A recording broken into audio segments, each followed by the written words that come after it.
దేవుని నామానికి మహిమ కలుగును గాక. హల్లెలూయా. నేడు మనం ధ్యానించబోచున్నటువంటి లేఖన భాగము సామెతల గ్రంథము 3వ అధ్యాయము 28, 29 వచనములు ధ్యానం చేద్దాం. ద్రవ్యము నీ యొద్దనుండగా రేపు ఇచ్చదను పోయి రమ్మని నీ పొరుగువానితో అనవద్దు. నీ పొరుగువాడు నీ యొద్ద నిర్భయముగా నివసించినప్పుడు వానికి అపకారము కల్పింపవద్దు. ఈ 2 వచనంలో ఉన్నటువంటి భావాన్ని పరిశీలన చేద్దాం.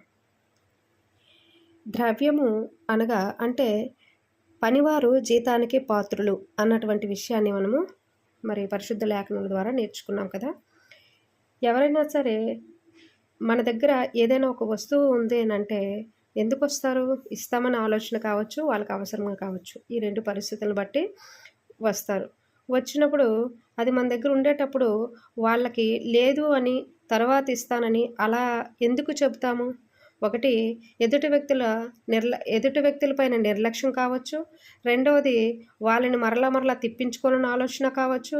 మూడవది ఒక ఏంటంటారు దాన్ని నిర్లక్ష్యంతో బద్ధకంతో అలా చెప్పవచ్చు. అలాగే ఒక వస్తువుని లేదా మన దగ్గర ధనాన్ని ఏదైనా సరే ఏది కానీ ఒక వ్యక్తికి మన ఎదురుగా ఉన్నటువంటి వ్యక్తులకి అది ఉపయోగపడుతుంది అని అంటే మనం ఇవ్వాలి ఉండేటప్పుడు. లేదు అని ఎప్పుడు కూడా చెప్పకూడదు. తర్వాత ఇస్తాను రండి అని కూడా చెప్పకూడదు. ఈ యొక్క వచనాన్ని పరిశీలన చేస్తుంటే మనకి వాక్యంలో అనేకమైనటువంటి విషయాలు ఇట్టి రీతిగానే వ్రాయబడి ఉన్నాయి. చూసారా? బట్ట విషయంలో కూడా ఎవరిదైనా ఒక వస్త్రము అంటే దుప్పటి కానీ తీసుకొచ్చుకున్నామనుకోండి, అది రాత్రి అయ్యేసరికంతా తిరిగి వాళ్ళకి ఇచ్చేయాలి. ఎందుకంటే వారు కప్పుకోవడానికి అది ఒక్కటే. ఆ యొక్క విషయాన్ని కూడా మన వాక్యంలోనే నేర్చుకున్నాము. ఎందుకు అనంటే ప్రతి మనిషి కూడా దేవుని యొక్క పోలికలో చేయబడ్డారు. దేవుడు మొట్టమొదటిసారిగా మనిషిని ఏ విధంగా సృజించుకున్నారు? ఆయన స్వరూపంలో ఆయన పోలికలు, అంటే దేవుని యొక్క పోలిక. మరి ఆ దేవుని యొక్క పోలికలో చేయబడినటువంటి మన ప్రక్కన ఉన్నటువంటి వారు కానీ, మన ఎదురుగా ఉన్నటువంటి వారు కానీ, మన కుటుంబంలో ఉన్నటువంటి వారు కానీ ఎవరైనా సరే నీ సహోదరులు నా సహోదరులే కదా. మరి నిన్ను వలె నీ పొరుగువాన్ని ప్రేమించాలి అన్నటువంటి మాటని మనము మర్చిపోతున్నామనే చెప్పాలి. ఎందుకనంటే ఎవరికి ఏదైతే ఇవ్వబడిందో అది నీ సామర్థ్యం కొద్దో, నీ జ్ఞానం కొద్దో, నీ యొక్క శక్తి కొద్దో నీవు మాత్రమే ఉపయోగించుకోవాలో అని అయితే కాదు. ఎందుకనంటే ఎవరికి ఏది అనుగ్రహింపబడినా అది దేవుని యొక్క కృప వలన, దేవుని యొక్క చిత్తము వలన, మరి ఇంకొకరికి పరిచర్య చేసే విధంగా నీ మనస్సు ప్రేరేపింపబడుతుందో లేదో అన్నటువంటి పరీక్ష కొరకు కూడా ఇవ్వబడవచ్చు. కాబట్టి ఈ విషయాన్ని ప్రతి ఒక్కరు కూడా జ్ఞాపకం ఉంచుకోవాలి. అలాగే మన ప్రక్కన మన పొరుగు వాళ్ళు నివసిస్తున్నారంటే, అంటే మా పక్కన మా పక్కింటి వాళ్ళు ఉన్నారు, వాళ్ళు ఉంటున్నారు కదా అని చెప్పేసి వాళ్ళకి అపాయం తలపెట్టాలని నేను ఏదైనా ప్లానింగ్స్ వేశాను అనుకోండి, ఇంకేదైనా చెప్పాను అనుకోండి, మా ఓనర్ గారికి నేను ఏదైనా చెప్పాను అనుకోండి, వాళ్ళు ఖాళీ చేసి వెళ్ళిపోతారు. అదే ఆటంకమే కదా. అలాంటి విషయాలు అంటే ఇప్పుడు ప్రశాంతంగా ఉన్నారు, వాళ్ళు ఏం చేసుకున్నా నాకు అనవసరం. అది ఇచ్చిన ఇంటి వాళ్ళది, ఆ ఇంటి ఓనర్కి వాళ్ళకే సంబంధం తప్పించి నాకు అనవసరం. కానీ వాళ్ళు బాగుండాలి అంతవరకే. ఏదైనా తప్పు చేశారనుకోండి చెప్తామమ్మ అలా కాదు ఇలా అని చెప్పేసి. అంతేగాని మనము వాళ్ళు ఏదీ చేయకుండా మనమేదో కల్పించుకొని ఏదో చేసి మనం ఖాళీ చేసేయాలని ఉద్దేశపూర్వంతో ఏదైనా చేశారనుకోండి, అది దేవుని దృష్టిలో తప్పు కదా. అదనమాట. అంటే ఉదాహరణకి మీకు అది చెప్పాను. అలాంటి నిర్భయంతో ఏ భయము లేకుండా వారు నా ఇంటి ప్రక్కన నివసిస్తున్నారు అని అంటే కారణం ఏంటి? నేనేమి అనట్లేదు కదా. నేనేమి వాళ్ళకి ఆటంకం పెట్టడం లేదు కదా. ఆటంకం కదా ఆపదగా తలపెట్టలేదు కదా. ఆ విషయాన్ని కూడా మనం మన్నికలోనికి లేదా మన్ననలోనికి తీసుకొచ్చుకుంటూ ఉండాలన్నమాట. ఎప్పుడైనా సరే దేవుడు నీకు ఒకటి అనుగ్రహించాడు అని అంటే నీ ద్వారా కొంత పరిచర్య అనేది ఆ వస్తువు ద్వారానో ఆ యొక్క పరిస్థితి ద్వారానో వెలుపలికి వెళ్ళాలి. నిన్ను వలె నీ పొరుగువన్ని ప్రేమించాలి. నీ యొద్దన నీకు ఏది అయితే కలిగి ఉన్నావో దానిని లేని వారికి ఇవ్వాలి. ఏదైనా ఆశించి అంటే ఇచ్చి వారి నుంచి ఇది బదులు ఆశిస్తే మాత్రం అది వ్యాపారం అవుతుంది. బదులు ఆశించకుండా ఏదైనా చేస్తావో, ఒకవేళ నీవు చేసింది కూడా వాళ్ళకి తెలియకుండా చేస్తావో ఆ చేసినటువంటి దాన్నే సహాయం అంటారు. ఒకవేళ వాళ్ళు నీ యొద్ద పనికి కుదర్చబడి పనికి వచ్చారనుకోండి, వాళ్ళకి ఏం చేయాలి? ప్రొద్దుకుంగక ముందే వాళ్ళ కూలి వాళ్ళకి ఇచ్చేయాలి. లేదంటే కూలి మన దగ్గర మొర పెడతా ఉంటుంది. కాబట్టి ఈ విషయాలన్నీ కూడా పరిశుద్ధ లేఖనము ఇచ్చుటలో ఎలాగైతే మాట్లాడి ఉన్నదో తీసుకునేటువంటి వస్తువుల విషయంలో కూడా అలాగే మాట్లాడి ఉన్నది. రెండు కూడా ఒకే విధంగా ఉన్నాయి. అలాగే నిన్ను వల్ల నీ పొరుగువాని ప్రేమించాలన్నటువంటి విషయంలో ఎలాగైతే దేవుడు ఖచ్చితంగా దీన్ని పాటించాలని చెప్పి ఉన్నాడో, ఆ పొరుగువాని సృష్టించింది నేనే అన్నటువంటి విషయాన్ని దేవుడు మాట్లాడుతున్నాడు. ఈ విషయాలను కూడా మనం గుర్తుపెట్టుకోకుండా ఈ యొక్క పద్ధతుల్ని మన మనసులోకి తీసుకుని రాకుండా చాలామంది చూస్తూ ఉంటాము. అవసరత కొరకు మరి ఎదురు చూసినటువంటి వారు, లేదా ఒక అవసరత ఉంది, అవసరత పలానా దగ్గరికి వెళ్తేనే అది తీరుతుంది అన్నటువంటి ఆశతో వచ్చినటువంటి వారికి తిరిగి మరి పంపించేస్తూ ఉంటారు. అవి నేను నా కళ్ళతో చూశాను కూడా. నాలో సామర్థ్యం లేదు నేను చేయటానికి, నేను ఎంతవరకు చేయాలో అంతవరకు మాత్రమే చేయగలను.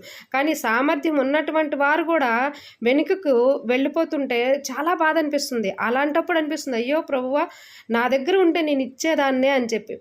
కాబట్టి ప్రతి ఒక్కరూ కూడా దేవుని పోలికలోనికి రాబడాలి అంటే ముఖ్యంగా దేవుని యొక్క మాట మనలో నాటుకుపోవాలి. దేవుని యొక్క మాట ప్రకారంగా జీవించాలి. దేవుని యొక్క మాటల్ని ధ్యానించాలి.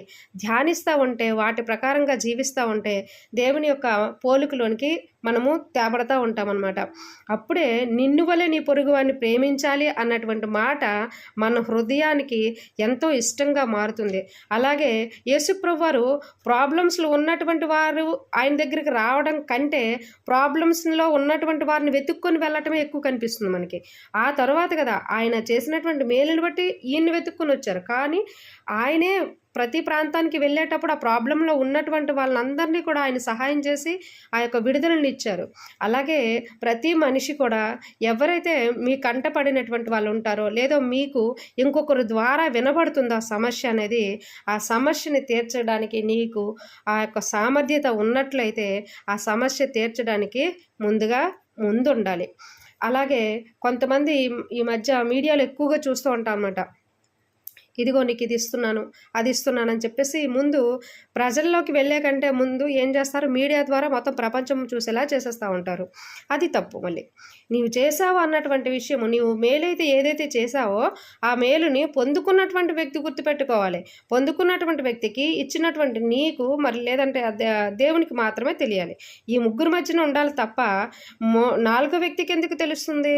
ఈరోజు నేను చేస్తున్నాను అన్నటువంటి ఆర్భాటమే ఎక్కువ.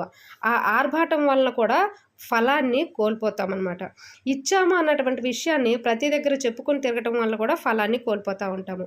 ఏది ఏమైనప్పటికీ కూడా దేవుని యొక్క మాటలు ఎంతో ఉన్నతమైనవి, ఎంతో స్వచ్ఛమైనవి. ఆ స్వచ్ఛమైనటువంటి మాటలను మనం ఎప్పుడు కూడా హృదయంలో మరి భద్రపరుచుకోవాలి. ద్రవ్యము నీ యొద్ద నుండగా రేపు ఇచ్చేదను రమ్మని అనకూడదు. ఎందుకంటే వారు ఎంత అవసరంలో ఉండి వచ్చి ఉన్నారు, దానిని మనం గుర్తుపెట్టుకోవాలి. ఆ అవసరత తీరకపోవడం వల్ల ఆయన ప్రాణం కూడా పోవచ్చు. ఆ అవసరత గడవకపోవడం వలన ఆయన యొక్క పరువు పోవచ్చు. ఈ రెండు భారమే. కాబట్టి దేవుని యొక్క పోలికలో చేయబడినటువంటి మనిషి యొక్క జీవితం అనేది చాలా ఉపయోగమైనది, చాలా విలువైనది. ఆ విలువైన జీవితాన్ని నీ మాటల ద్వారా, నీ చేతల ద్వారా, నీ నిర్లక్ష్యత ద్వారా, నీ బద్ధకము ద్వారా, లేకపోతే మనిషి మీద నీకుండేటువంటి ఆ యొక్క ఏంటంటారు వ్యాపార భావము ద్వారా దానిని తృణీకరించకూడదు. దేవుడు మాట్లాడినటువంటి మాటల్లో మరి ఖచ్చితంగా పాటించాల్సినటువంటిది నిన్ను వలె నీ పొరుగువాన్ని ప్రేమించు అన్నటువంటి మాట. నిర్భయంగా నీ యొద్ద నివసిస్తున్న నీ పొరుగువాని మీద ఎప్పుడు కూడా, నీ పొరుగువాడు అనంటే నీ ప్రక్కన నివసిస్తున్నటువంటి వాళ్ళే కాదు, నీ చుట్టుపక్కల ఉన్నటువంటి వారు. మనిషిగా 2 కాళ్ళు చేతులు ఉండి ప్రాణం ఉండి జీవిస్తున్నటువంటి ప్రతి వ్యక్తి నీ పొరుగువాడే, నీ సహోదరుడే. ఇది జ్ఞాపకం ఉంచుకోవాలి. మనిషిని మానవత్వంతో ఆదుకోవాల్సినటువంటి బాధ్యత మనిషిది. నీకే సామర్థ్యం ఇవ్వబడిందో, నీకే తలాంతులు ఇవ్వబడ్డాయో, నీకు ఇచ్చినటువంటి తలాంతులు, నీకు ఇచ్చినటువంటి సామర్థ్యము ప్రతి మనిషి కొరకు ఉపయోగించబడేలాగా మరి కృషి చేయాలి. అలా చేసినప్పుడే దేవుని యొక్క ప్రేమని, దేవుని క్రీస్తు యొక్క స్వరూపాన్ని బయటికి తీసుకొచ్చినటువంటి వారుగా ఉంటామన్నమాట. కాబట్టి ఈ విషయాన్ని ఎప్పుడు కూడా జ్ఞాపకం చేసుకుందాం. ఇలాంటి నిర్లక్ష్యత మనలో ఉండకూడదు, ఇలాంటి స్వభావం మనలో ఉండకూడదు. ఈ 2 పద్ధతులు మంచివి కాదు. కాబట్టి వీటిని విడిచిపెట్టుకొని పొరుగు వాని కొరకు, అలాగే మన సహోదరుల కొరకు మనము మన సామర్థ్యం కొలది సహాయకులుగా ఉందాం. ప్రార్థన చేద్దామా? మన జీవితాలు ఎప్పుడు కూడా దేవుని దృష్టికి తేటగా ఉండాలి.